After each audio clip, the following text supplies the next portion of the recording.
mau de bekuda inanye wetri de kia donc kenelia le pe akpeve alo blaveme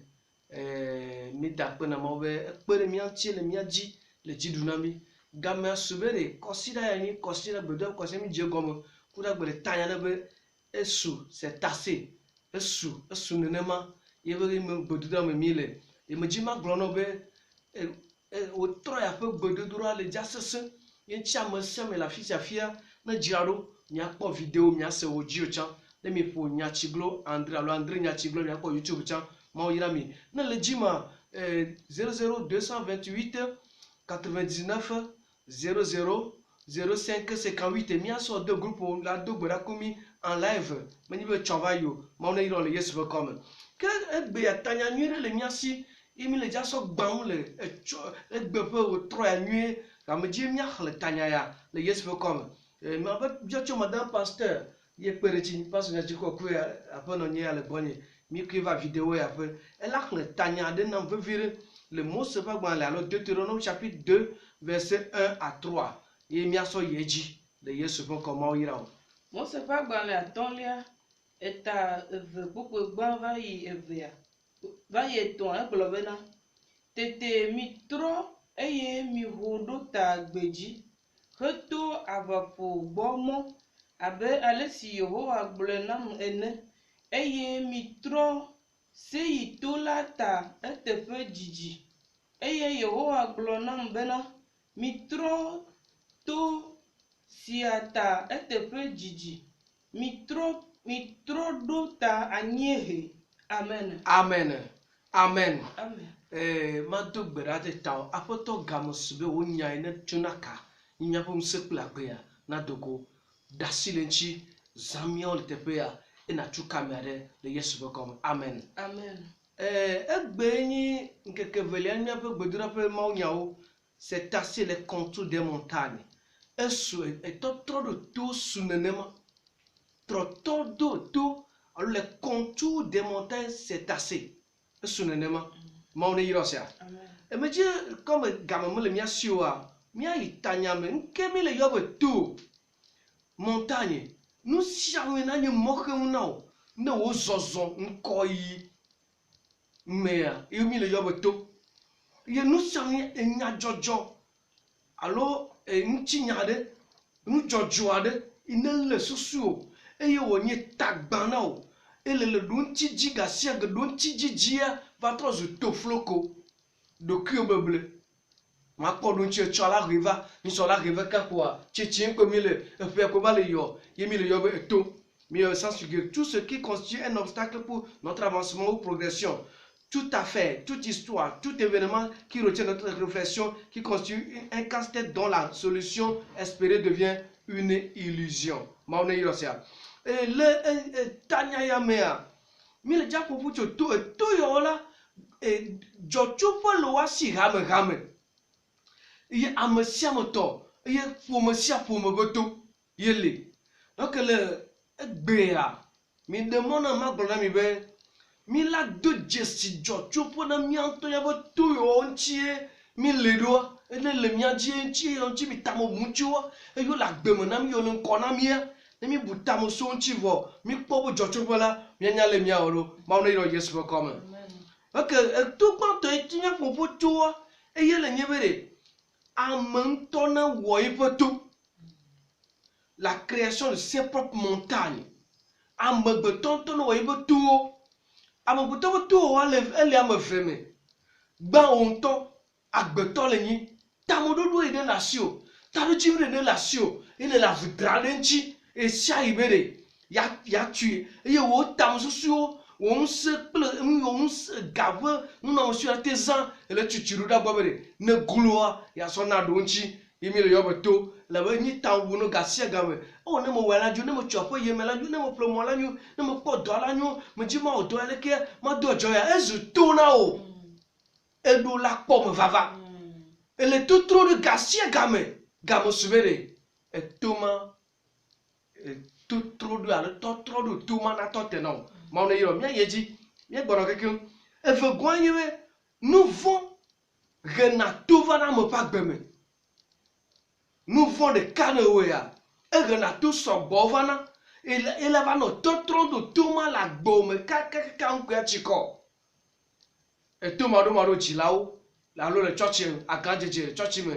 rasi matre et fi a de fou a kofude mvovan nyado am gomozoson ayemwo ajedada lipi aganono nous sianu une cassio nous voit yen tole photo redasi ele chokbenao avant tout trop la bombe kaka na maya modo to do to ba fifi ale 5 onye o le pomcha amiando le pom le 5 o tu to no to do kyo yo le to 32 fike nya to la dogo ndande o to wo da miadenchi de mawunchi de jojoma de nwa ye ke to ba gbeme me jibere e dole le onyi o e do ma pawo yo e trenechi o fume gbagban yo nde pepe yin la gbo me nous voilà nde riva mo ato nya ji le san ya me alo le nde le nkeke ya o troya awo na de la gbo le gbodora me yen chia me ji ma grono bere e to obo chochope ya jagbagban na ji no nto wo so to na rokio la mo wa vonu be e to ma ga trondo nous voma fo chochope fo mo chonu ke a chigo wi ana fiji ka sago mo no yo yesu be come et tout veut gagner et pour me photo et yenika nous na journal pour me partager la fille afi et ye mieux partager non tout trondo ye wo ko se to cha o baleme o gbogbo mo sibo la cha e baleme o yesu to cha e bale to ma gba to trondo to o cha me tele jo le gbo me ji ba glo no bere mu ke klande glo na mi le mo se ba gbale atonlia avant de finir, Israël veut dire nani, du tout de seïbe tout à peau, ou le trou de tout à peau, ou le trou de tout à peau, ou le trou de tout à peau. Mon votre Mosée, mais trou de tout à te dire, vous avez assez contourné cette montagne de Seïr. Assez longtemps, vous avez fait le contour de cette montagne. Maintenant, levez-vous, c'est assez. Continuez la marche. Alléluia. Amen. Elle est trop de pour moi tout, Gigi. Et pour me voir tout le glogne et yo bobo reva mo fa gbeme bobo reva le do mea o zu dans le lo e nu ma je jage dada o do ma po diplôme de pepe me ji ma gbolo no bena gamia su bede e pour me voir tout yari na jola gbeme na mere le yesu pen comme non le 5 konya pour me batuya ou quoi c'est Thomas Ganoteko. Ah ben anye toi de ne chu bobo vont yo miato bio au subo vai miato gbe togbo subo vai e yo wa blinya pour question nous abel ke yere mi ba gbale ta to pour la vole pour va to gbe bere le gba o du mia fufu pour question nous chu ka mia bo vi feme ke o glo pour la o ou pour nio ou pour vieux clomo nyon vieux demain mi long peu ou cha le chong peu le pon le wa noyer ma le pon mon bien me den sobere le pour me au pela nya me de ba de ko be ye ko la voy cha la voudra le loi me kafi voyez oh peu ma no juro mi agbo me ji ma na nya ambere e ya de e tu ya me chu mi agbo we vous dada ni na me mi awo on m'a dit bouffon mi autant ça on dit bouffon de cul nous que tu mi jol pour mi de ye mi le voglobe mo trop de tout ya te peu Gigi et do la jo la gbe maintenant et soison l'on amen là amen là OK tout ton goa ye mi le globe la montagne des hommes les montagnes des hommes oh beto agbe tout on tu agbe to agbeto la te reto le be tam se ta dara gbemena o la te webe la jole dio la gbon keke o pata me agbeto la o akọ se bla ku gbogbo fon agbele mu le nchi o be tu agbego ko ta ba gbemela atrota dona o agbeto da ibo yovu o chawo le me wate wo vo me ji ma gbon be na ji ba ji po de hu ya de bo Joseph bo no vioda Jacob vit au Poda. Obe yo Joseph voit, on doit d'ambere. wosɔ elã wowu gbɔ̃tsu sɔ Joseph ƒe awu ablibɔ me yewo sɔ ʋu abliba dzodzo va do papa ŋutɔ kpɔ ye ya meɖe gbeƒã ya nɔ be ɖe evio Joseph yɛ gbɔme lɔna ŋɖoa ɖe elã wòada ɖe va li sɔ vuvu keke ɖui kekeke enu yi ne kpɔtɔ mi sɔ va ye nya wua ya kpɔ ɖa loo o agbetɔ gbegbe ye woɖe gbeƒã ya na woɖe Joseph ƒe ku ƒe gbeƒã ya kple eɖaseɖiɖi ɖe dzi kple awua ye kpe ŋusu ya gblɔ be o ye magate kpɔ eke gɔme lã wòada wo vivi ne ɖe wòku tsi afi ɖa nye la gblɔ makpɔ ƒua tete meganya kpɔ gbe ɖe o mɔkpɔkpɔ na Joseph kpɔkpɔ edzo keke le eƒe agbe me eye meyɔna be ɖe anɔ to aɖe dzi demeurer assez longtemps sur la montagne d'Horeb anɔ Horeb ƒe to dzi dzidzi ɖe nenema na ŋkɔ nua ye ma wokplɔ amea da ɖe eto aɖe dzi vevesese aɖe me megba kpɔ mɔna ɖo ŋuti ɖe kpo evɔ ne eva gbe megbe nya be la gba vɔ gbeɖegbe ɖo c'est fini pour lui megba nya gbeɖegbe ɖo be ɖo ŋuti la gba vɔ le kpukpu Mose va gbalẽ tabla ne vɔ ne kpukpu bla vɔ ne sɔ yia wobe Yudanɔ ƒoƒo le fia yewo va lé wo le Egypte vɔa be miatɔ gblɔ be ɖe ye vevia elã wòada ɖe vivi ye magate kpɔe ke gbe ɖo ye ŋutia nɔvia magba dzo le ye gbɔ ema fia Joseph bu mɔkpɔkpɔ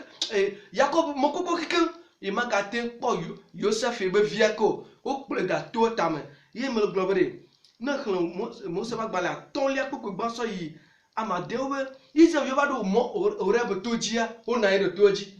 womele dzo Sinai to wonɔ anyi ɖe dzi da ɖi kpo Mawu va to ɖo be minɔ to ya dzia teƒe dzidzi minɔ Horeb to dzia teƒe dzidzi miƒo te agba midzo mizɔ yi ŋkɔ mi Amoritɔwo to dzi ebuwo le fu miagba va yi lé etoƒo li miava yi xɔ migba nɔ fi wokplɔ ame ɖewo da ɖe ŋudzɔdzɔ me kpɔa woƒe agbe me tsaka wogba kpɔ mɔkpɔ yewoagba kpɔ ɖo ŋuti o wogblẽ keke nene wɔ Joseph metɔ ye ma Yakob ɖe meku drɔ̃e kpɔ yeagba kpɔ ye be vi o vɔ gbe ɖeka gbe ɖe nane dzɔ be gbe ɖeka be ŋke dzɔ ebe c'est assez su nenema Joseph le agbea makpɔe hafi aku Alléluia wo de ɖe to dzi ƒe geɖe eƒe sugbɔ va yi wònɔ to ya dzi ŋke kplɔ wa da ɖe to aɖe dzi o dɔléle ma ya ahedada ya esrɔ̃ ƒe kuxi ya nu ke be to dzi ne tsi o ame ɖewo le trɔ doe ame ɖewo nɔ anyi ɖo me vɔ Mawu la ve nu fifi be ɖe le gaƒoƒo ya dzi egbe gododo la wòtsa na dzo aɖi le to ma dzi wòtsa na dzo le to ma dzi maganɔ fi ma ko owó ne le trɔ do tɔxɔa maganɔ fi ma ko ŋudzɔdzɔwo wɔe be ɖe amewo le avi dzi gasia game Mawu nye ne xɔ na ame ɖe le zãya me be wòtrɔ be gododo la ɖe na to le me Mawu ne xɔ na be ɖe na ɖi le to ma dzi na medzi ma gblɔ na be ɖe Mawu gblɔ na be ɖe allez j'ai mis le pays devant vous Deutéronome 1 verset 8 kpɔɖe mi metsɔ dzɔkpɛta ɖe ŋkɔ na mi agbe kpɛta le ŋkɔ na o mawu ɖokui o manɔ atike ku o mado kavo megabu mekpɔkpɔ agbegba le ŋkɔ na o Yakob le agbe kpoa ekpɔ via wòtsa le agbe la kpɔ la ɖi le to ma dzi la dzo le to ma dzi megaƒo xlẽ ko Joseph ƒo xlẽ keke Joseph tsa ƒo xlẽ etɔ tsa ƒo xlẽ vɔ woɖi le dzi wòtsa wòla ɖi le dzi gblɔ nya ɖi ɖe agbewo ŋuti be Mawu ne de asi me nɔ be gbe wòtrɔ ya ɖe Mawu ne se ɣlidodo na ɖi le to aɖe dzi na dzudzɔ xatsa ƒoƒo to ɖe azãdomadɔlɔ ɖe le agbewo me le Yesu ƒe kɔme do gbe ɖa ta le amen Mawu yra mi.